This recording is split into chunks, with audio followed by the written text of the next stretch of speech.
Bip Radio, l'invité. Moussa Seydou, premier adjoint au maire de Malanville. Comment gérez-vous ce nombre important de camionneurs bloqués à Malanville? Nous arrivons, tant bien que mal, à gérer le flux de camionneurs, de transporteurs au niveau de la ville. Après, les camions s'étendent sur environ 27 km, c'est-à-dire de Guéné à Malanville et jusqu'au-delà, c'est-à-dire jusqu'au pont Niger. Et vous savez, des gens qui normalement devraient passer, qui maintenant sont en train d'être implantés, malgré eux, au niveau de Malanville. Donc, c'est les inquiétudes que nous avons.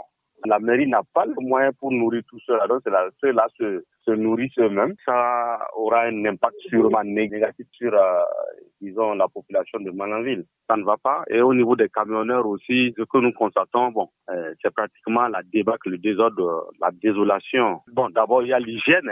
Vous savez très bien, au niveau de l'hygiène, ce n'est pas du tout normal que plus de 1000 camions soient stationnés et que, la première des choses, c'est d'avoir des sanitaires alors que les sanitaires se trouvent au niveau des maisons en ville et ce n'est pas donné à n'importe qui pour aller. Là, ce n'est même pas acceptable, vous le savez très bien. Quelqu'un que l'on ne connaît pas et qui est de passage, malgré l'hospitalité du Malanvillois que nous connaissons, vraiment, c'est vous dire que c'est dérangeant. Il y a aussi l'impact négatif par rapport aux mœurs. Si au moins les autorités au plus haut niveau pouvaient faire en sorte que ce flux-là puisse au moins se passer. C'est que à notre niveau, nous ne pouvons rien. Nous ne pouvons que leur donner de bons conseils. Ils ne sont pas logés. Nous, on ne peut pas les loger. Ils sont là. Nous sommes en période de pluie, ici au nord. Et il pleut jour et nuit. Ils sont sous la pluie. Disons, ils se protègent malgré sous les camions. Ils sont obligés aussi de vendre le carburant contenu dans leurs camions pour survivre. Est-ce que vous avez pu échanger avec certains et qu'est-ce qu'ils vous disent? La semaine passée, il y a une délégation qui est venue. Les camionneurs de l'autre côté, les Béninois, ils ont pu traverser malgré la frontière pour venir nous rencontrer, pour qu'on puisse intervenir auprès des autorités nigériennes afin qu'ils puissent passer.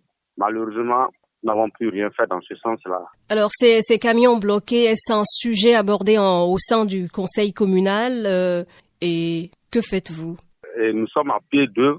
C'est d'abord la sensibilisation, d'abord la population. Il faut que Malanville a été toujours un lieu hospitalier qui accueille tout le monde.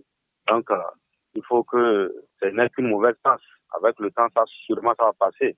Il faut que, à la mesure du possible, chacun puisse au moins accepter l'hospitalité de ces gens-là, puisse savoir que vraiment nous sommes tous béninois et que c'est le Bénin. Il faut les aider à la mesure du possible. Et vous connaissez cette période, la difficulté, il y a cette conjoncture que nous connaissons tous, c'est une période qui est chaude et avec tout ce monde que nous avons encore au niveau de Malanville. Et la troisième session extraordinaire qui s'est tenue hier, en hiver, nous avons eu à débattre de ça pour voir qu'est-ce qu'il faut et comment prévenir l'autorité de tutelle pour que, dans la mesure du possible, on puisse faire quelque chose, on va avancer les choses. Mais c'est que, en réalité, quelque chose qui se passe au haut niveau, ça ne dépend pas de nous.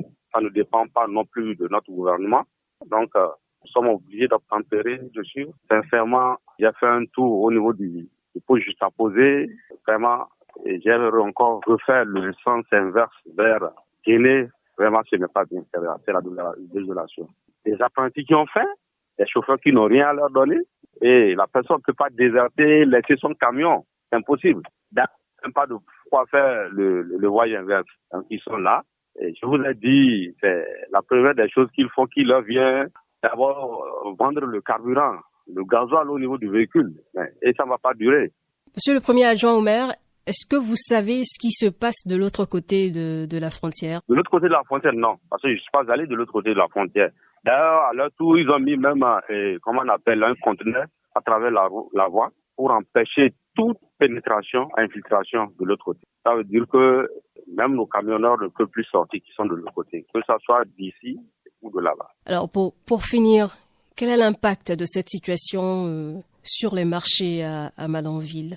Au niveau même du marché international, c'est que ce marché qui a l'habitude de s'animer par pratiquement 3 jours et au cours de la semaine n'arrive plus à à s'animer correctement. Donc économiquement, c'est que ça ne va pas. Merci, monsieur le Premier adjoint au maire.